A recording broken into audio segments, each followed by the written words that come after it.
آسمان، پیغام نمبر 25۔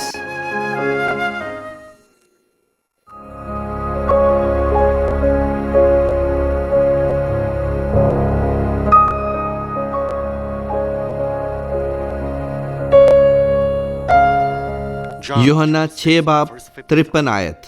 یسوع نے ان سے کہا، میں تم سے سچ کہتا ہوں کہ جب تک تم ابن آدم کا گوشت نہ کھاؤ اور اس کا خون نہ پیو، تم میں زندگی نہیں۔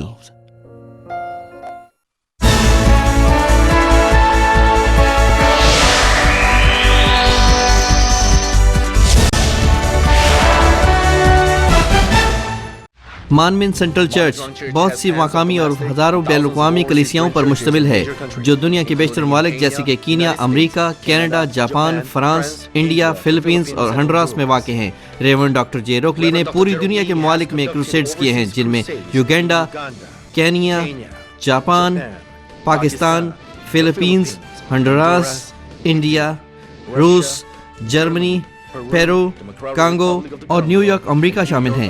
حالیہ کروسیڈ جو کہ Madison Square Garden New York میں ہوا، جسے 200 سے زائد ممالک میں سیٹلائٹ کے ذریعے سے براہ راست نشر کیا گیا، ان کی روحانی شفائیہ عبادات کو دنیا بھر میں مختلف نشریاتی ذرائع سے، جن میں سیٹلائٹ ٹی وی، ریڈیو اور انٹرنیٹ سے نشر کیا گیا۔ سن 2000 میں یوگینڈا میں منعقدہ انجیل مقدس کروسیڈ کو CNN پر دکھایا گیا اور ان کامیاب کروسیڈز کی بنیاد پر انہیں بیداری کا عالمگیر رہنما کہا گیا۔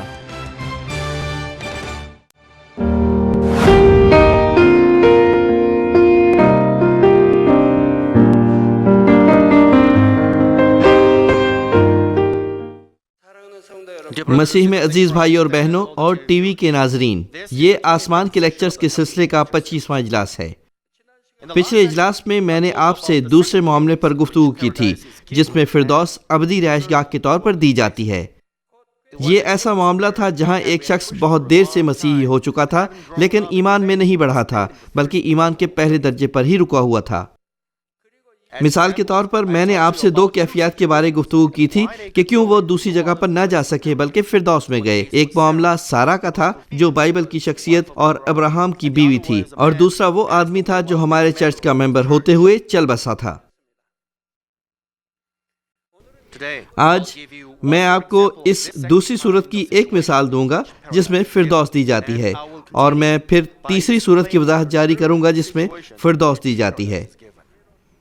اس اجلاس میں میں 2 لوگوں کی بابت گفتگو کروں گا، اور میں چاہوں گا کہ آپ چیک کریں کہ آپ یا آپ کے بچے ان لوگوں جیسا ایمان تو نہیں رکھتے جیسا وہ لوگ رکھتے تھے۔ اگر آپ خود کو اس قسم کا ایمان رکھتے ہوئے پائیں تو میں امید کرتا ہوں کہ آپ ثابت قدمی اور سخت محنت کے ساتھ اسی لمحے سے کوشش کریں کہ کہیں زیادہ دیر نہ ہو جائے۔ میں خداوند کے نام میں دعا کرتا ہوں کہ آپ گرمجوشی سے خدا سے پیار کریں اور اپنی مخلص محبت کے ثبوت کے طور پر خوشی سے اس کے حکموں پر چلیں، اور آپ کا ایمان جلدی سے نشوونما پائے، چنانچہ آپ خدا باپ سے زیادہ پیار پائیں گے۔ مسیح میں عزیز بھائی اور بہنوں، آئیے میں آپ کو ایک اور ایسی خاتون کی مثال دیتا ہوں جو قابل غور عرصے سے مسیحی ہو چکی تھی، لیکن جب وہ مری تو صرف ایمان کے پہلے درجے پر ہی رکی ہوئی تھی، اسی طرح جیسے انہوں نے اپنی ابدی رہائش گاہ کے طور پر فردوس پائی تھی۔ یہ بہن جس کے متعلق میں گفتگو کرنے لگا ہوں اس وقت سے چرچ آ رہی تھی جب وہ بچی تھی، اور اس نے پاکیزگی کی انجیل سن رکھی تھی اور بہت دفعہ خدا کے کام اور اس کی قدرت دیکھ چکی تھی، لیکن اس کو ایک بڑی مہلک بیماری لگ گئی اور اس نے شفا نہ پائی۔ آخرکار وہ بھی چل بسی۔ وہ اس وقت سے چرچ آتی رہی تھی جب وہ بہت چھوٹی تھی، چنانچہ وہ کسی اور جگہ پر کیوں نہ گئی اور صرف فردوس تک ہی گئی۔ یہ اس لیے کہ جب اس نے خدا کا کلام سنا، اس نے صرف سنا، اور جب اس نے خدا کے قدرت بھرے کام دیکھے، اس نے صرف دیکھے اور کچھ نہیں۔ اس نے اپنے ایمان کو بڑھانے کی یا اسے اپنی قوت بنانے کی کوشش نہ کی، وہ روح کی مشتاق نہ ہوئی یا اپنے دل کو بطور روح اصلاح کرنے کی کوشش نہ کی۔ وہ خدا سے زیادہ مضبوطی سے پیار نہیں کرتی تھی، وہ خدا کے کلام کے ساتھ زیادہ درست طور پر رہنے کی کوشش نہیں کرتی تھی، اور اس کی خود کو خدا کے کلام سے سچائی میں تبدیل کرنے کی کوشش بہت کم تھی۔ اس وقت سے جب وہ بچی تھی اس کے ایک بالغ جوان ہونے تک اس نے ایسے کام کیے جیسے حالات نے چاہا۔ وہ اس لیے چرچ آتی تھی کہ اس کے گھر والے چرچ آتے تھے۔ وہ حمد کے گیت گاتی تھی کیونکہ وہ اچھی طرح یہ کر سکتی تھی۔ اس طرح اس نے وہ وقت گزارا جو اس کو دیا گیا تھا۔ چرچ آنا اور خدا کی حمد کرنا بچپن سے ہی اس کا معمول تھا، اور وہ یہ چیزیں اس لیے نہیں کرتی تھی کہ اس کو خدا سے سچی محبت تھی۔ دنیا میں ایسے بچے ہوتے ہیں جو اپنے والدین کے کہنے پر کئی قسم کی سرگرمیوں میں شریک ہوتے ہیں۔ مثال کے طور پر، اگر وہ اچھا گا سکتے ہوں، وہ کوائر میں یا گانے والے گروپ میں حصہ لے سکتے ہیں۔ اور یہ بہن چرچ کے ماحول میں بڑی ہوئی تھی اور وہ بہت اچھا گا سکتی تھی، لہٰذا اس نے صرف خدا کی حمد کرنے کا درجہ پایا۔ لیکن کیونکہ وہ سچا ایمان اور سچی محبت نہیں رکھتی تھی جو حقیقتاً خدا کے سامنے ضروری ہیں، اس کے اعمال خدا کو پیش نہ ہو سکے۔ دنیا کے لوگوں سے اس کا فرق صرف اتنا تھا کہ وہ چرچ میں گاتی تھی اور باقی جو کچھ وہ کرتی تھی وہ دنیا دار لوگوں سے الگ نہیں تھا۔ عموماً ہم تاثر استعمال کرتے ہیں کہ ایک شخص پیدائشی مسیحی ہے، لیکن اکثر جب ان کو خدا کے کلام کے ساتھ جانچا جاتا ہے تو وہ ایمان نہیں رکھتے۔ اگر وہ مسیحی پیدا ہوئے اور وہ 30، 40 یا 50 سال کے ہیں، روح میں یا پورے روح میں داخل ہوئے، ان کو بہت سے دن گزر گئے ہیں، لیکن عموماً وہ دنیا کے دوست بن جاتے ہیں، وہ دنیا سے پیار کرتے ہیں، وہ دنیا سے باہر نہیں نکلتے، وہ دل سوزی سے دعا نہیں کرتے، بلکہ وہ چرچ جاتے ہیں، اور چونکہ ان کو معلوم ہوتا ہے کہ دائیں کی دینی ہے تو وہ یہ بھی کرتے ہیں۔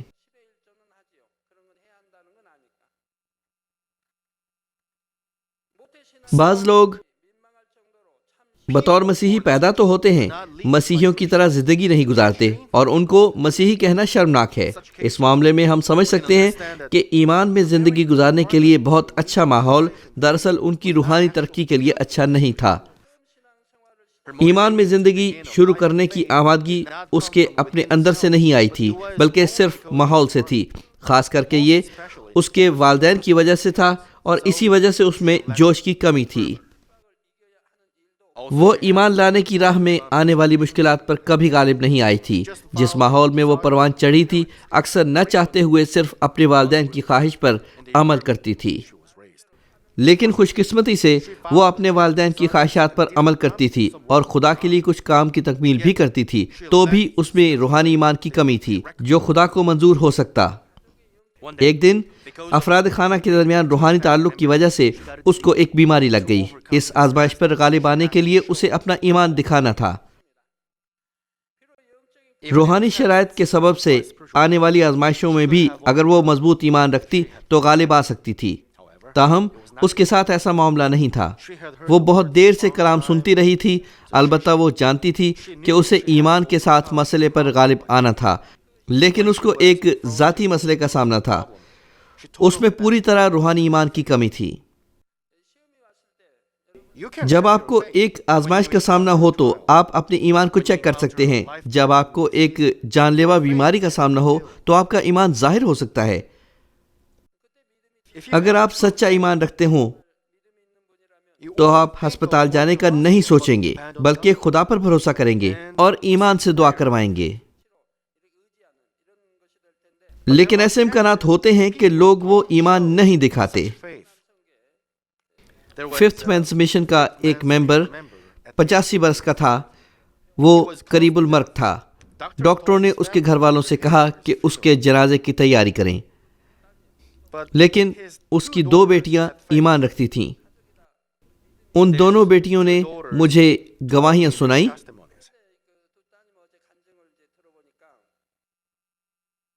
اس کے زندہ بچنے کی کوئی امید نہیں تھی۔ اس کو 1% بھی ہوش نہ تھا۔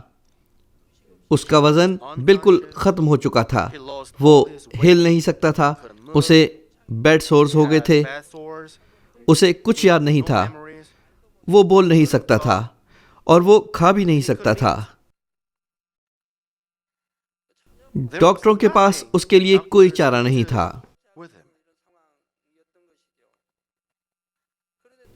لیکن اس کی 2 بیٹیاں اعتقاد رکھتی تھیں اور ان کا ایمان تھا کہ ان کا باپ نہیں مرے گا۔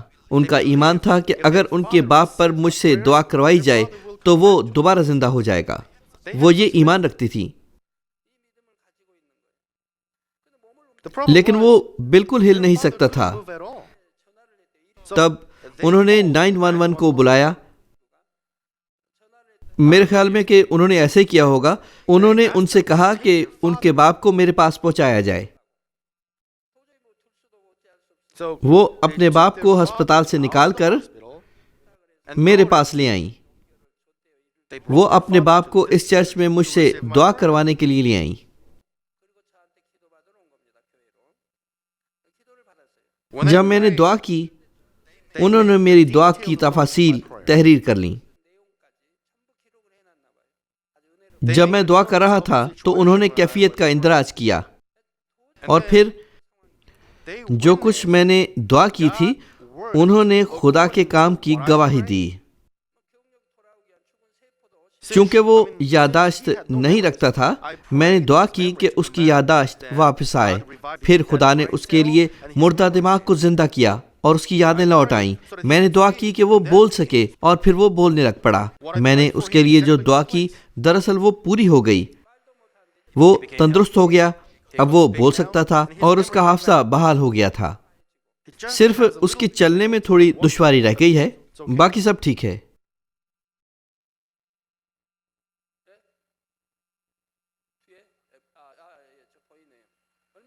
وہ رہے وہ کس قدر صحت مند لگتے ہیں.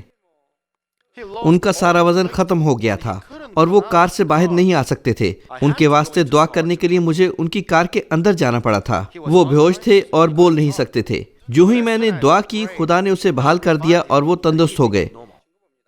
اب وہ 86 برس کے ہیں، 86 یا 87 سال کے.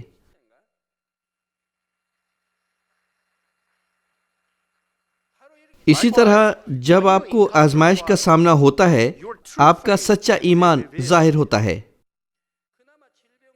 یہ صرف اس وقت تھا جب وہ ایک بیماری میں مبتلا تھی کہ اسے احساس ہوا کہ وہ سچا ایمان نہیں رکھتی تھی، اور اس لمحے سے اس نے سچا ایمان حاصل کرنے کی کوشش کی. نتیجہ کے طور پر روحانی ایمان غنچہ بننا شروع ہو گیا اور اس ایمان کے ساتھ وہ نجات پا سکی. آپ کو احتیاط سے دیکھنا چاہیے کہ کیا آپ یا آپ کے بچے مسیح میں اس قسم کی زندگی بسر کر رہے ہیں یا نہیں.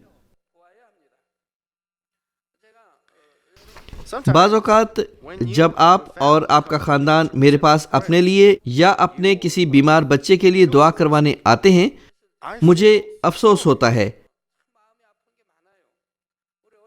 جب میں دعا کرتا ہوں مجھے ان چھوٹے بچوں کے باعث افسوس ہوتا ہے. وہ 5، 6، 7، 8 یا 9 سال کے ہوتے ہیں. وہ اتنے چھوٹے ہوتے ہیں کہ دعا کرانا بھی نہیں جانتے. جب میں دعا کرتا ہوں تب بھی وہ اپنی آنکھیں کھول کر ادھر ادھر دیکھتے ہیں. اگرچہ ان کے والدین ایماندار زندگی گزارنا جانتے ہیں، وہ ایسا نہیں کرتے. ان کو اپنے ہاتھ جوڑ کر اچھے رویے کے ساتھ دعا کروانی چاہیے، لیکن وہ آمین بھی نہیں کہتے. جب میں سارے خاندان کے لیے دعا کرتا ہوں وہ اپنی کھلی آنکھوں سے کسی اور چیز کو دیکھ رہے ہوتے ہیں. اس طرح کے بہت سے بچے ہیں. تمام سنڈے اسکول ٹیچرز اور پاسٹرز کو چاہیے کہ ان کو توبہ کی تعلیم دیں، لیکن اپنے ہونٹوں سے نہیں بلکہ دل سے، تاکہ وہ حقیقت میں تبدیل ہو سکیں. میں امید کرتا ہوں کہ وہ دل سے دعا کریں، حمد کریں اور خدا کی پرستش کریں. میں اپنی بیٹیوں کی ایمانی زندگی تب سے دیکھ چکا ہوں جب وہ بہت چھوٹی تھیں. پاسٹر سوجن لی میرے خداوند کو قبول کرنے کے بعد پیدا ہوئی. اگرچہ وہ معصوم بچیاں تھیں جن کو کچھ علم نہ تھا، جب بھی گھریلو عبادت ہوتی وہ گھٹنے ٹیکتی، اپنے ہاتھ باندھتی اور خدا کے سامنے دعا کرتی، حالانکہ وہ پڑھنا تک نہیں جانتی تھیں. وہ روزانہ بائبل مقدس کی ایک آیت یاد کرتی تھیں. انہوں نے کبھی چرچ سے چھٹی نہیں کی تھی.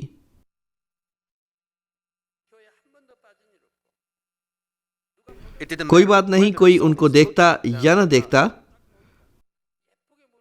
وہ ہاتھ جوڑے، گھٹنے ٹیکتی اور دعا کرتی. جب وہ 2، 3 یا 4 سال کی تھیں تب بھی ایسا ہی کرتی تھیں.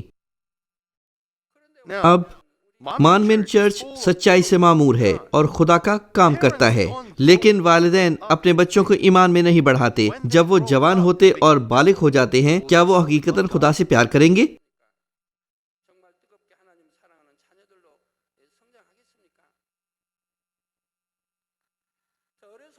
کسی کا اپنے بچپن سے اپنے والدین کی تقلید کرنا اور خدا کے لیے کوئی کام کرنا اس مرد یا عورت کی نجات کا ضامن نہیں ہے۔ رومیو 10 باب 9 اور 10 آیات یقیناً ہمیں بتاتی ہے کہ اگر تو اپنی زبان سے یسوع کے خداوند ہونے کا اقرار کرے، اگر آپ اپنے ہونٹوں سے اقرار کریں کہ یسوع خداوند ہے اور اپنے دل سے ایمان لائے کہ خدا نے اسے مردوں میں سے جلایا تو نجات پائے گا۔ بالفاظ دیگر یہ وضاحت کر رہی ہے کہ نجات کیسے پائی جائے۔ یسوع میرا نجات دہندہ ہے، میں ایمان رکھتا ہوں کہ وہ ہمیں ہمارے گناہوں سے آزاد کرنے کے لیے صلیب پر موا۔ جب آپ اپنی زبان سے اقرار کرتے ہیں تو کیا آپ نجات پاتے ہیں؟ کیا پاتے ہیں؟ اس کی ایک شرط ہے، اور مزید یہ کہ خدا نے اسے مردوں میں سے جلایا۔ خداوند تیسرے دن جی اٹھا۔ اب اگر آپ اپنے دل میں یہ ایمان رکھیں کہ خدا نے اسے مردوں میں سے جلایا تو نجات پائیں گے۔ صرف اس حقیقت کو جاننے سے نجات نہیں پا سکتے، ضرور ہے کہ آپ اپنے دل سے ایمان لائیں، اور جب آپ ایسا کرتے ہیں اس کا ایک نتیجہ نکلتا ہے۔ اس کا یقیناً ایک نتیجہ ہے۔ یہ کیا ہے؟ یہ کیا ہے؟ کیونکہ راست بازی کے لیے ایمان لانا دل سے ہوتا ہے اور نجات کے لیے اقرار منہ سے کیا جاتا ہے۔ کیونکہ آپ اپنے دل سے ایمان لاتے ہیں، اس کا نتیجہ راست بازی میں نکلتا ہے۔ بالفاظ دیگر آپ ہر قسم کی بدی کو چھوڑ دیں گے اور پاک ہو جائیں گے، روح میں آ جائیں گے اور حکموں کو مانیں گے۔ آپ ایک راست باز آدمی بن جائیں گے، آپ پاک ہو جائیں گے، آپ ایک روحانی آدمی بن جائیں گے، اور پھر جو سچا اقرار اپنے منہ سے کرتے ہیں اس کا نتیجہ نجات نکلتا ہے۔ اگر آپ صرف اپنے ذہن میں یہ جانتے ہیں کہ یہ سب اعمال کچھ نہیں ہیں، ایمان بطور معلومات، جسمانی ایمان اعمال کے ساتھ نہیں آتا، اس لیے بائبل مقدس اس کو مردہ ایمان اور نجات نہ لانے والا ایمان کہتی ہے۔ اس ایمان والے لوگ گناہ کریں گے اور دنیا سے محبت رکھیں گے اور دنیا سے دوست بن جائیں گے، لیکن جو لوگ دل سے ایمان لاتے ہیں وہ گناہ نہیں کرتے، وہ راست باز بن جاتے ہیں کیونکہ وہ آسمان پر اچھی جگہ پر جانا چاہتے ہیں۔ 5 سال کے بچے اور بڑے بچے ضرور یسوع مسیح کی صلیب کی نگہبانی اور یسوع کے جی اٹھنے کے لیے اپنا شخصی ایمان رکھیں۔ انہیں چاہیے کہ اپنے دل میں روحانی محبت رکھیں تاکہ صرف تعریف کرنے اور یسوع کی صلیب کا سوچتے سے ہی وہ شکر گزاری کے آنسو بہا سکیں۔ ان کو خود دعا کرنے کے قابل ہونا چاہیے، اور جب وہ چرچ میں رضاکارانہ طور پر اپنے فرائض سر انجام دیں، مثلا حمد کرنا یا دوسرے کام کرنا، تو ان کو چاہیے کہ سچا ایمان رکھیں اور ایسا شکر گزاری کے ساتھ خداوند کی محبت کے لیے کریں۔ چونکہ وہ چرچ کے ماحول میں ہیں، اس لیے ہمیشہ جو کچھ بولا جاتا ہے وہ سنتے ہیں اور جو دیکھنا ہوتا ہے وہ دیکھتے ہیں۔ شاید ہم سوچتے ہیں کہ وہ ایمان رکھتے ہیں، لیکن شاید یہ ایک ایسی چیز ہے جو عادتاً معمول بن چکی ہے، لیکن سچا ایمان صرف اس ماحول میں رہنے سے نہیں ملتا۔ آج کا حوالہ یوحنا 6 باب 53 آیت کہتی ہے، یسوع نے ان سے کہا، میں تم سے سچ کہتا ہوں کہ جب تک تم ابن آدم کا گوشت نہ کھاؤ اور اس کا خون نہ پیو تم میں زندگی نہیں۔ جسمانی طور پر بڑھنے کے لیے بھی ہمیں اچھی خوراک لینا پڑتی ہے، مگر اس کا ہضم ہونا بھی ضروری ہے۔ روح میں بڑھنے کے لیے ہمیں خدا کا کلام جو زندگی کی روٹی ہے اسے صرف سننا ہی نہیں بلکہ ضرور ہے کہ سمجھنے کے لیے بھی سنیں، پھر ضرور ہے کہ کلام کو عمل کے طور پر دکھائیں۔ جس حد تک ہم اس طرح عمل کرتے ہیں ہمارا ایمان بڑھتا ہے۔ آپ کو روحانی ایمان رکھنا ہے جو اعمال کے ساتھ ہو، اگرچہ وہ رائی کے دانے کے برابر بھی چھوٹے ہوں، پس آپ نجات حاصل کر سکیں گے۔ مردہ ایمان کے ساتھ جس کا تعلق اعمال سے نہیں، یعنی معلوماتی ایمان کے ساتھ آپ نجات حاصل نہیں کر سکتے۔ کوئی بات نہیں کہ آپ کتنی معلومات رکھتے ہیں، چونکہ آپ خدا کی قدرت، نشانات اور عجائبات کے گواہ ہیں، آپ کا معلوماتی ایمان بڑھ نہیں سکتا، بلکہ یہ آپ کو نجات بھی نہیں دلاتا۔ ایمان اور نجات آپ کے اور خدا کے درمیان دور کا تعلق بناتے ہیں۔ آپ صرف اس وقت نجات پا سکتے ہیں جب آپ کا ایمان خدا سے منظور شدہ ہو۔ برائے مہربانی اس حقیقت کو بھی اچھی طرح یاد کر لیں۔ مسیح میں عزیز بھائی اور بہنوں،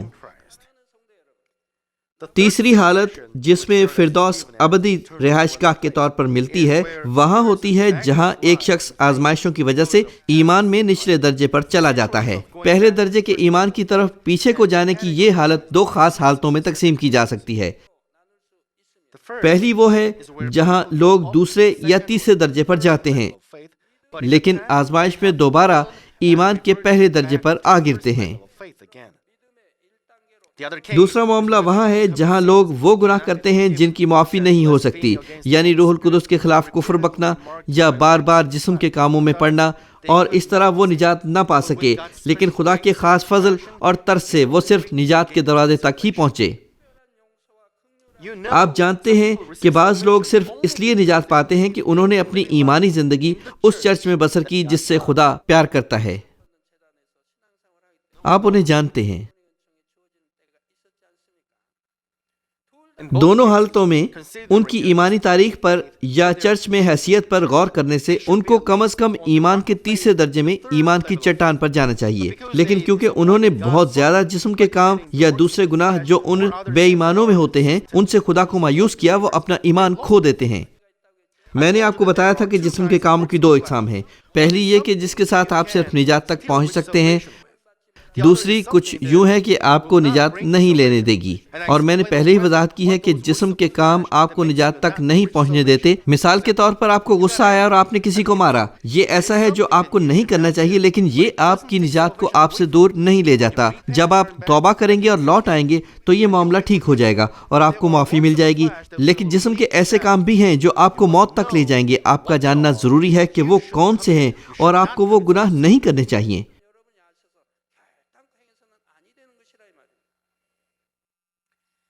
اب پہلا معاملہ ہے کہ جہاں وہ صرف نجات پانے کے لیے مطلوبہ مقدار میں تھوڑا سا ایمان رکھتے ہیں، لیکن دوسرا معاملہ ہے کہ جہاں وہ نجات پانے کے لیے تھوڑا سا ایمان بھی نہیں رکھتے۔ اعداد و شمار سے بولتے ہوئے ہم کہتے ہیں کہ جب آپ کا ایمان ایک ہو آپ نجات پا سکتے ہیں۔ پہلی صورت میں وہ زیادہ سے زیادہ 2 یا 3 ایمان رکھتے تھے، لیکن وہ ایک ایمان پر واپس آ گئے۔ دوسری طرف دوسری صورت میں وہ اپنا سارا ایمان کھو بیٹھتے ہیں، پس وہ نجات پانے کے لائق بھی ایمان نہیں رکھتے۔ میں نے یقین کیا اور روحانی ایمان لایا۔ ایمان کا کھو جانا کس طرح ممکن ہے؟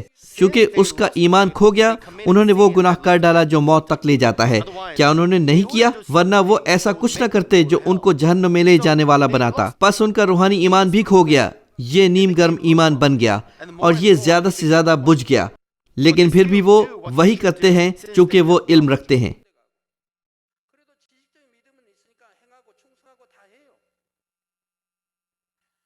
بس وہ نجات پانے کے لائق ایمان بالکل نہیں رکھتے، اور نہ اس کی چوٹی پر انہوں نے ناقابل معافی گناہ کے ساتھ خدا کے خلاف دیوار کھڑی کی۔ بس کوئی کہہ سکتا ہے کہ وہ ایمان کی گنتی میں منفی ہیں۔ اس کے باوجود خدا کے خاص فضل اور محبت کے ساتھ ان کو ان کے گناہوں کی معافی مل گئی تھی اور انہوں نے نجات پائی۔ میں آپ کو پہلے بتا چکا ہوں کہ فردوس میں مختلف 3 درجے ہیں، اور جو لوگ اس طرح نجات پائیں گے وہ فردوس میں کم تر درجے سے تعلق رکھیں گے اور وہ ہمیشہ کے لیے فردوس کے نواحی علاقوں میں رکے رہیں گے۔ جب میں فردوس کا گرد و نواح کہتا ہوں تو صرف نواحی پہاڑ کا تصور نہ کیجیے۔ کیا آپ جانتے ہیں کہ فردوس کس قدر بڑی ہے؟ میں نہیں جانتا، لیکن خدا باپ نے فرمایا کہ یہ لامحدود ہے۔ سورج کو لے لیجیے، سورج کتنا بڑا ہے، یہ زمین سے کتنے گنا بڑا ہے۔ قطر میں سورج زمین سے 109 گنا بڑا ہے، اور جسامت میں یہ زمین سے 1.3 ملین گنا بڑا ہے۔ 109 گنا لمبا، یہ کس قدر بڑا ہے؟ کیا آپ حساب کر سکتے ہیں؟ اس طرح سورج بہت ہی بڑا ہے۔ تب فردوس کے بارے میں کیا ہے؟ کیا یہ اتنی بڑی ہے جتنا سورج؟ نہیں، یہ اتنی بڑی نہیں ہے۔ کیوں؟ یہ سورج سے بہت زیادہ بڑی ہے۔ اب فردوس کے وسط سے فردوس کا نواح کس قدر دور ہے؟ یہ کتنا دور ہے؟ اس معاملے کے بارے میں آپ سے اگلے اجلاس میں بات کروں گا۔ اس اجلاس میں آپ سے اس معاملے کے بارے بات کروں گا جہاں ایک وقت میں وہ اچھا ایمان رکھتے تھے، لیکن آزمائش میں گر کر وہ ایمان کے پہلے درجے پر گر گئے۔ یہ معاملہ بالکل اس جیسا ہی ہے جہاں ان کی پہلی محبت ٹھنڈی پڑ گئی اور کبھی بحال نہ ہوئی۔ لوگ بہانے بناتے ہیں کہ ان کی پہلی محبت کیوں کھو گئی۔ ان میں سے بعض لوگ کہتے ہیں کہ وہ کسی سے بیزار ہو گئے تھے، اور دوسرے کہتے ہیں کہ وہ بڑے مشکل حالات میں تھے کہ غالب نہیں آ سکتے تھے۔ لیکن پہلی محبت کھو جانے کی بنیادی اور بڑی وجہ یہ ہے کہ انہوں نے پھر دنیا کو دیکھا اور اس کی طرف لوٹ گئے۔ یہ اس لیے ہوا کہ جب وہ مسیحی ہوئے تو جو کچھ انہوں نے چھوڑا تھا وہ دوبارہ جسم میں لینا شروع کر دیا تھا۔ دنیا سے الگ ہونے کی بجائے وہ دنیا سے پیار کرتے ہیں، تب خدا کی محبت ان کے دل میں نہیں ٹھہر سکتی اور ایمان نہیں بڑھ سکتا۔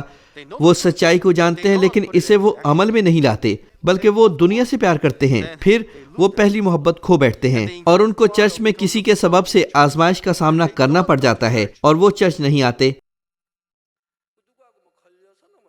اگر آپ نیک دل رکھتے ہیں تو آپ کسی سے اختلاف نہیں رکھیں گے، آپ کوئی بہانہ نہیں بنائیں گے یہ کہہ کر کہ فلاں کی وجہ سے میں چرچ نہیں جاتا۔ جب اس چرچ کے کوئی ممبرز میرے پاس اپنے خاندان کے لیے دعا کروانے آتے ہیں، ہم کہتے ہیں کہ خاندان کا ایک فرد کینسر کی آخری سٹیج پر ہے، پھر میں پوچھتا ہوں کہ کیا وہ ایمان رکھتا ہے؟ اگرچہ وہ جو بیمار ہے دراصل اسے دعا کروانے کے لیے آنا چاہیے۔ بہرحال میں اس خاندان کے افراد کو دعا کرنے کا کہتا ہوں، پھر عام طور پر جواب یہ ہوتا ہے ہاں یہ چرچ جایا کرتے تھے لیکن کسی پاسٹر یا یوتھ پاسٹر کی وجہ سے ان پر آزمائش آ گئی۔ یہ کیا ہے جس نے اسے چرچ جانے سے روک دیا؟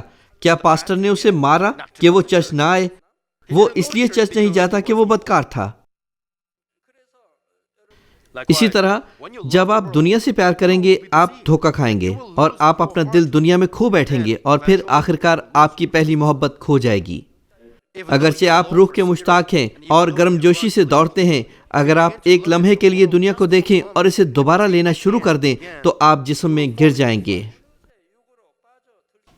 پہلا یوحنا 2:15 کہتی ہے نہ دنیا سے محبت رکھو نہ ان چیزوں سے جو دنیا میں ہیں، جو کوئی دنیا سے محبت رکھتا ہے اس میں باپ کی محبت نہیں۔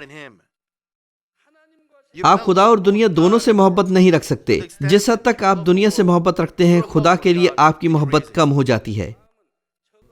مکاشفہ میں مرقوم افسیوں کی کلیسیا نے اپنی پہلی محبت چھوڑنے کے باعث خداوند سے ملامت سنی۔ مکاشفہ 2:4-5 میں خداوند یہ کہہ کر خبردار کر رہا ہے مگر مجھ کو تجھ سے شکایت ہے کہ تو نے اپنی پہلی سی محبت چھوڑ دی، پس خیال کر کہ تو کہاں گرا ہے اور توبہ کر کے پہلے کی طرح کام کر، اور اگر تو توبہ نہ کرے گا تو میں تیرے پاس آ کر تیرے چراغدان کو اس کی جگہ سے ہٹا دوں گا۔ چراغدان کو ہٹانے سے مراد شخصی درجہ سے ہٹانا ہے کہ خدا اس کے دل میں سے روح القدس کو دور کر دے گا۔ بائبل مقدس یقیناً کہتی ہے کہ روح القدس کو نہ بجھاؤ، بالفاظ دیگر روح القدس بجھ سکتا ہے۔ اگر آپ میں سے روح القدس کو نکال لیا جاتا ہے تو آپ نجات نہیں پا سکتے۔ چنانچہ اگر آپ نے اپنی پہلی سی محبت چھوڑ دی ہے، آپ کو روح القدس واپس لیے جانے سے پہلے توبہ کرنی ہوگی اور پہلے اعمال اپنانے ہوں گے۔ اس محبت اور جذبہ کے ساتھ جو آپ پہلے رکھتے تھے آپ کو خدا کے کلام کے ساتھ چلنا ہوگا، دعا کرنی ہوگی اور خدا کی بادشاہی کے لیے وفاداری سے کام کرنا ہوگا۔ ہمارا خداوند جنہوں نے مکاشفہ 2:7 میں اپنے پہلے اعمال بحال کر لیے ان سے کہتا ہے جس کے کان ہوں وہ سنے کہ روح کلیسیاؤں سے کیا فرماتا ہے۔ جو غالب آئے میں اسے اس زندگی کے درخت میں سے جو خدا کے فردوس میں ہے پھل کھانے کو دوں گا۔ اب حیات کا درخت کہاں ہے؟ یہ آسمان میں ہے۔ یہ نئے یروشلم میں تیسری بادشاہی، دوسری بادشاہی، پہلی بادشاہی، فردوس اور باغ عدن میں ہے۔ اس کا مطلب ہے کہ وہ روح القدس نہیں لے گا بلکہ ان کو نجات دے گا، لیکن اس کا یہ مطلب نہیں کہ وہ تمام لوگ جو پہلی محبت چھوڑ کر پھر سے بحال کر چکے ہیں ان کو صرف فردوس ہی دی جائے گی۔ جس حد تک وہ اپنے دل کا ختنہ کریں اور اپنے اندر پھر سے سچا دل نصب کریں، خدا باپ بھی کامل ایمان میں ان کی مدد اور رہنمائی کرے گا تاکہ وہ زبردستی بہترین آسمانی رہائش گاہ پر قبضہ کر سکیں۔ چنانچہ وہ سچائی کو جانتے ہیں اور وہ اچھی ایمانی زندگی گزارتے ہیں۔ وہ جانتے ہیں کہ فوراً کس طرح حرکت میں آنا ہے، ان کو جو کچھ بھی کرنا ہے وہ سب گرمجوشی سے کرنا ہے، پھر وہ جلدی سے بحال ہو جائیں گے وہ 9 مریدوں سے زیادہ تیز ہوتے ہیں، لیکن ان کو اجر پانے کے لیے بہت سخت کام کرنا پڑتا ہے۔ کیوں؟ اس لیے کہ انہوں نے جتنے انعامات حاصل کیے تھے پہلے ہی گنوا دیے، پس ان کو انعامات پانے کے لیے زبردست کوشش کرنی چاہیے۔ میں آپ کو صرف خاتون ایماندار کا تعارف کرواؤں گا جس نے اپنی پہلی سی محبت چھوڑ دی۔ اس کے اس جگہ سے بحال ہوتے ہوتے اس کو ایک اور مشکل کا سامنا ہو گیا جو بالکل اسی جیسی تھی جو اس کی پہلی محبت چھوڑنے کا سبب بنی، لیکن پھر بھی وہ ایمان کے ساتھ اس پر غالب نہ آئی۔ اس کو روحانی ایمان بنانے کے لیے اپنی پہلی محبت سے زیادہ گرمجوش محبت کے ساتھ اپنے دل کا ختنہ کرنا چاہیے تھا، لیکن وہ صرف پہلے درجے پر ہی رہی اور آخرکار وہ مر گئی اور محض شرمناک نجات حاصل کر سکی۔ بطور ضلعی لیڈر ایک وقت میں وہ خدا کی بادشاہی کے لیے بہت وفادار رہ چکی تھی۔ اگرچہ وہ عورت تھی، اس کی آمدن عموماً 7 یا 8 ملین وون یا 10 ملین سے بھی بڑھ جاتی تھی۔ پھر اس نے کہا کہ وہ بہت مصروف ہو گئی تھی اور اس نے خدا کے کام سے چشم پوشی شروع کر دی اور اکثر وہ دعا کرنا چھوڑ دیتی تھی۔ خدا کے لیے اس کی محبت اس دنیا کی دولت کی محبت میں تبدیل ہو گئی تھی۔ اسی دوران وہ بیمار ہو گئی اور جب اس کی تشخیص ہوئی تو یہ بچہ دانی کا آخری درجے کا کینسر نکلا۔ کینسر کے خلیے پہلے ہی گردوں تک پھیل چکے تھے اور آپریشن کے بعد بھی اس کے بچنے کے امکانات 10% تھے۔ بس اس کے بعد اس کو احساس ہو گیا کہ جو کچھ اس نے کیا وہ غلط تھا اور اس نے توبہ کر لی۔ جب وہ مجھ سے دعا کروانے کے لیے آئی، میں نے اسے سمجھانے کی کوشش کی، ڈیکن صاحبہ آپ ضلعی لیڈر ہوا کرتی تھیں اور جب آپ زیادہ پیسہ کمانے لگی آپ نے خدا کے لیے مزید کام نہ کیا۔ آپ ڈینیل پریئر میٹنگز میں بالکل آخر میں آتی تھیں اور تھوڑی دیر کے لیے بیٹھتی تھیں۔ آپ کہتی تھیں کہ آپ مصروف ہیں، پس خدا کیا کہہ سکتا تھا؟ میری بیٹی، پہلے تو میری بادشاہی کے لیے وفادار ہوا کرتی تھی، لیکن اب تو زیادہ وقت پیسہ کمانے میں صرف کرتی ہے اور دعا میں بہت تھوڑا وقت دیتی ہے۔ اب تو ضلعی لیڈر کے فرائض سر انجام نہیں دے رہی۔ میں نے تو تجھے اپنے اکلوتے بیٹے کی زندگی بھی دے دی تھی اور تو میرے لیے کیا کرتی ہے؟ اگر خدا آپ کو اس طرح کہے تو آپ کیا جواب دیں گے؟ آپ کیا کہیں گے کہ میں نے بہت پیسہ کمایا اور بڑھ چڑھ کر دعائیں کی دی؟ کیا آپ کہیں گے کہ میں نے مشنری کام کیے اور نذرانے دیے؟ کیا خدا ہم سے نذرانے مانگ رہا ہے کیونکہ اس کے پاس پیسے نہیں ہیں؟ تمام آسمان اور زمین خدا باپ کے کلام سے وجود میں آئے اور اسے کیا کمی ہو سکتی تھی؟ خدا فرماتا ہے چاندی میری ہے اور سونا میرا ہے۔ کیا آپ آج کل کابلی مکھیوں کی وجہ سے خوش نہیں ہیں؟ گزشتہ ہفتے سے مجھے یقین ہے کہ ایسا کوئی نہیں ہوگا جس نے کابلی مکھی کو نہ دیکھا ہو۔ لگ بھگ تمام ممبرز نے ان کو دیکھا ہے۔ اب جب خدا نے ان کو حکم دیا وہ آپ کے گھر بھی جاتی ہیں۔ دوسرے لوگوں سے مت کہیے کہ ہمارے سینئر پاسٹر نے کہا کہ کابلی مکھیاں آپ کے گھروں کا دورہ کر رہی ہیں، لیکن کسی طرح خدا نے مجھے بتایا کہ وہ ان کو آپ کے گھروں میں بھیجے گا۔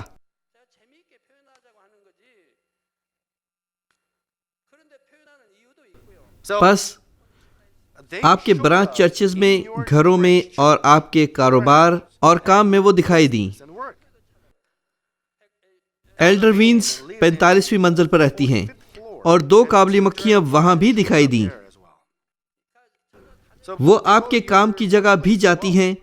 میں نے تفصیلاً سوال نہیں پوچھا، لیکن لوگوں نے کہا کہ ڈپارٹمنٹل سٹورز میں کچھ کابلی مکھیاں دکھائی دیں۔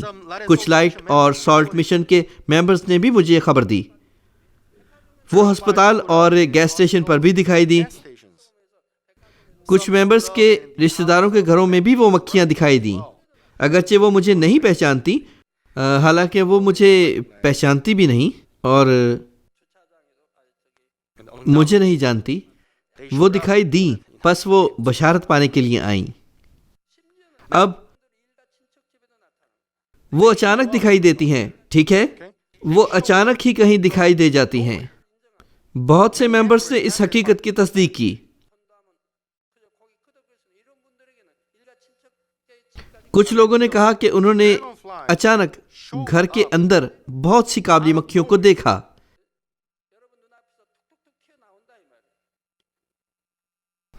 ان لوگوں نے گھروں کے اندر کابلی مکھیوں کو دیکھا، لیکن جب وہ پڑوسی کے گھر میں گئے تو وہاں کابلی مکھیاں نہیں تھیں۔ بہت سے لوگوں نے ہزاروں دیکھی یا بعض اوقات لاکھوں یا اس سے بھی زیادہ کابلی مکھیاں۔ بہت سے لوگوں نے گزشتہ ہفتے اس کا تجربہ کیا۔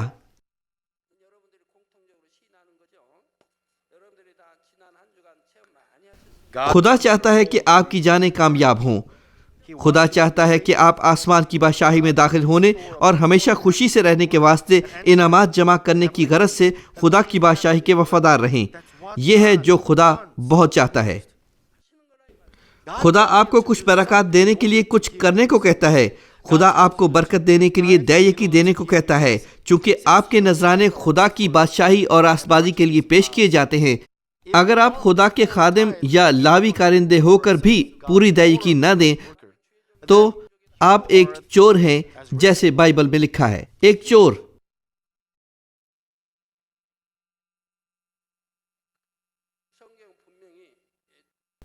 اگر آپ خدا کی چیزوں میں سے کچھ چراتے ہیں تو آپ وقت کے بہت بڑے چور ہیں.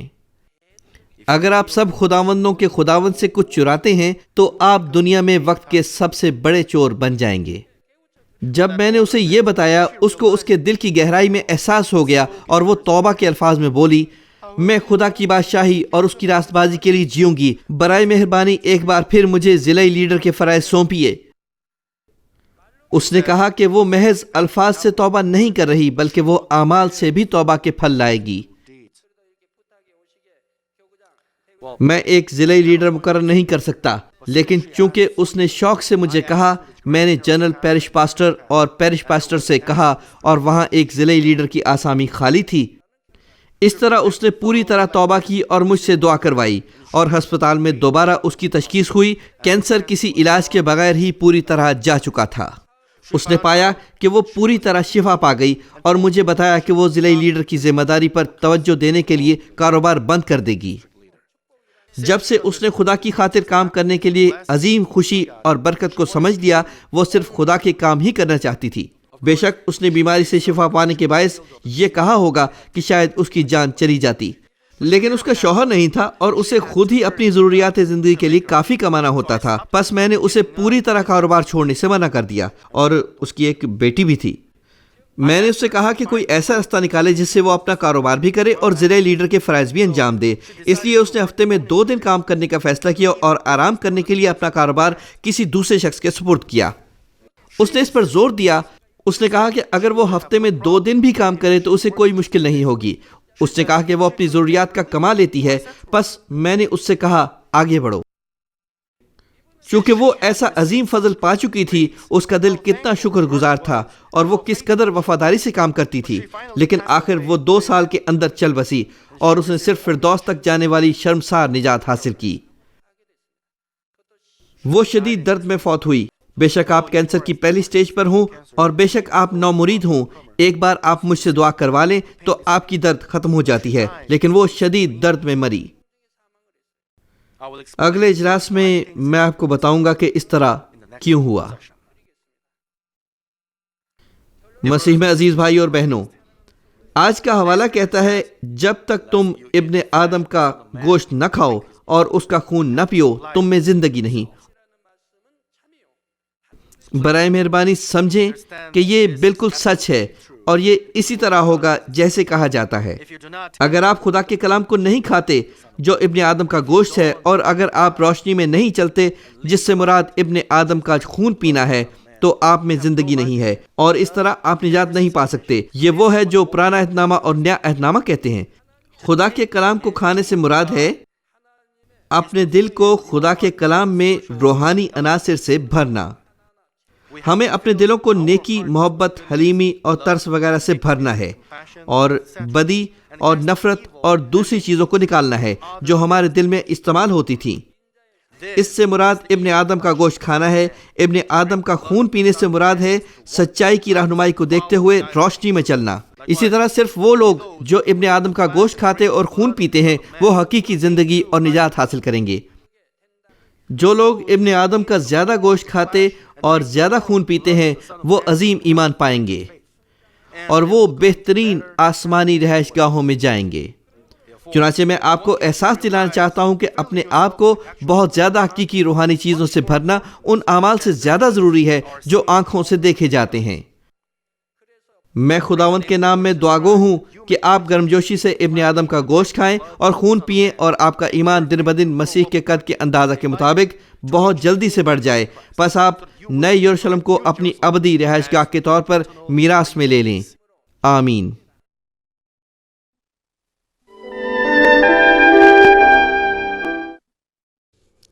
بیماروں کے لیے دعا۔ میں ان سب لوگوں کے لیے دعا کروں گا جو بیمار ہیں۔ آپ اپنے بدن کے اس حصہ پر اپنا ہاتھ رکھ لیں جہاں پر بیماری ہے اور اس دعا سے استفادہ کیجیے۔ اگر آپ بیمار نہیں ہیں لیکن اپنی دلی مرادیں پانا چاہتے ہیں تو اپنا ہاتھ اپنے سینے پر رکھ لیجیے۔ خدا کا زندہ کلام وقت اور فاصلے کی قیود سے آزاد ہے اور آپ کے ایمان کے مطابق آپ کے لیے کام کرے گا۔ آپ جہاں کہیں بھی ہوں، اگر ایمان کے ساتھ اس دعا کو قبول کریں گے تو آپ خدا کی قدرت کے حیران کن کام دیکھیں گے۔ ہاللویہ۔ قادر مطلق خدا، تو جو محبت ہے، اپنے بچوں پر اپنے ہاتھ کو رکھ، اور تمام GCN دیکھنے والوں پر بھی جو ایمان سے اس دعا کو ٹی وی کے ذریعہ قبول کرتے ہیں۔ اپنا ہاتھ ان پر رکھ اور اپنے عجیب کام جو وقت اور فاصلے کی قیود سے آزاد ہیں ان تمام لوگوں کی زندگیوں میں دکھا جو دنیا کے کسی بھی کونے میں ہیں۔ ان کو ایسا ایمان عطا فرما جس کے وسیلہ سے ان کے تمام شکوک و شبہات ختم ہو جائیں، ان کی زندگی سے تمام دکھ اور مشکلات جاتی رہیں۔ روح القدس کی آگ سے جلا کر اور یسوع کے پاک خون کے وسیلہ سے دھو کر پاک کر دے۔ سر سے لے کر پاؤں تک سارے جسم میں خدا کی عظیم تخلیقی قوت آشکار ہو۔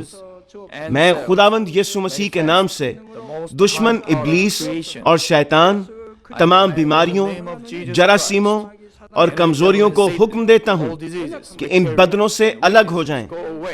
تمام چھوت کی بیماریاں جاتی رہیں۔ ہر وہ بیماری جو لا علاج ہے اور نئی دریافت شدہ بیماریاں روح القدس کی آگ سے جل کر بھسم ہو جائیں۔ آپ بیماری سے پاک ہو کر زور پائیں۔ معدے کا کینسر، پھیپھڑوں کا کینسر، رحم کا کینسر، جلد کا کینسر، آنتوں کا کینسر، ایڈز، لوکیمیا، ذہنی امراض، دل کا عارضہ، پھیپھڑوں کی بیماریاں، ہر قسم کے زنانہ امراض، بلند فشار خون، شوگر، جلدی امراض، ہر قسم کی سوجن جاتی رہیں۔ پولیو، فالج، جوڑوں کا درد اور کمر کا درد یسوع مسیح کے نام میں ختم ہو جائیں۔ ہر قسم کا سر درد اور حادثات کے نتیجے میں پیدا ہونے والی ہر جسمانی تکلیف یسوع کے نام میں جاتی رہے۔ بیماری کی وجہ سے تھکان، نزلہ، زکام اور گلڑ جیسی بیماریاں روح القدس کی آگ سے جل کر بھسم ہو جائیں۔ مرگی، ذہنی معذوری، ذہنی دباؤ اور تمام ذہنی بیماریاں یسوع مسیح کے نام سے جاتی رہیں۔ ہر قسم کی تاریکی ختم ہو جائے اور ان کے دلوں میں اطمینان اور شادمانی آ جائے۔ خدا باپ تخلیق کی عظیم ترین قوت کے وسیلہ سے یہ جسم جو کمزور ہو چکے ہیں دوبارہ سے زور پائیں، فالج کے جکڑے آزاد ہو جائیں اور لنگڑے چلنا اور چھلانگے لگانا شروع کریں۔ نظر کی کمزوری جاتی رہے، بہرے سننا شروع کر دیں، اندھے بینائی حاصل کریں اور گونگے لوگ بولنا شروع کر دیں۔ خدا باپ بانجھ خواتین کو اولاد کی برکت عطا فرما، ٹوٹی ہڈیوں کو جوڑ دے اور جسم کے تمام جلے ہوئے حصے مکمل طور پر شفا یاب ہو جائیں۔ نشہ کی لعنت میں گرفتار لوگوں کو روح القدس کی آگ کے وسیلہ سے پاک اور صاف کر دے۔ جسم کے تمام مردہ خلیے زندہ ہو جائیں، تمام تاریکی جاتی رہے اور ابلیس کی قوتیں نکل جائیں۔ میں یسوع مسیح کے نام سے حکم دیتا ہوں کہ دشمن ابلیس، شیطان اور ہوا کی عملداری کا حاکم اپنا قبضہ چھوڑ دیں اور ان کے تمام قاصد بھی یسوع مسیح کے قادر نام میں نکل جائیں۔ تاریکی کی ناپاک، دھوکہ دینے والی اور گمراہ کر دینے والی قوتیں یسوع کے نام میں دور ہو جائیں۔ بے ایمانی اور نا انصافی کی بدروہیں جاتی رہیں، تمام تاریکی جاتی رہے، تیرا نور چمکے۔ خدا باپ ان کی روحوں کو بھی ان کے جسم کے ساتھ مضبوط فرما، ان کو قوت دے کہ یہ تجھ کو پکار سکیں، ان کو قوت دے کہ یہ اپنے گناہوں کو ترک کر سکیں، ان کی جانیں اس دنیا میں راحت پائیں اور ان کی زندگیاں خوشحال ہوں، ان کی دعاؤں کو قبول فرما اور ان کی دلی مرادوں کو پورا فرما۔ ان کی زندگیاں ایمان، امید اور محبت میں ترقی کرتی چلی جائیں، اور ان کے خاندان بھی تیری نجات کے پیغام کو سن کر قبول کریں اور نجات حاصل کریں۔ ان کے خاندانوں کو ہر قسم کے حادثات اور تباہیوں سے محفوظ رکھ، اور ان کو برکت دے کہ وہ ایک خوشحال زندگی بسر کریں۔ اے خدا، اپنے فرزندوں کو گھروں اور کاروبار کی جگہ پر روح القدس کی آتشی باڑ میں محفوظ رکھنا، اور تیری آنکھیں جو آگ کے شعلہ کی مانند ہیں ان کو دیکھتی رہیں۔ ان کا باہر جانا اور اندر آنا مبارک ہو۔ انہیں برکت دے تاکہ یہ لوگوں کو قرض دیں لیکن کسی سے کبھی قرض نہ لیں۔ انہیں حکمت اور عقل دے، اور ان پر فضل کر کہ وہ روح القدس سے معمور ہو جائیں۔ خداوند، اپنے خادموں کو وہ کام کرنے کی توفیق اور فضل عطا فرما جو تو نے انہیں سونپا ہے۔ ہر چرچ میں ایک انقلاب برپا کر دے۔ اپنے بچوں کی رہنمائی کر تاکہ وہ تجھے جلال دیں جو بھی کام وہ کریں۔ اپنے عجائب کا ظہور فرما تاکہ وہ اپنے لبوں سے تیری گواہی دیں کہ وہ تجھ سے ملے ہیں، اور تو ان کی دعاؤں کو قبول کرتا ہے۔ خدا باپ، میں تیرا شکریہ ادا کرتا ہوں اور صرف تجھے ہی سارا جلال دیتا ہوں۔ میں خداوند یسوع مسیح کے نام میں یہ دعا کرتا ہوں، آمین۔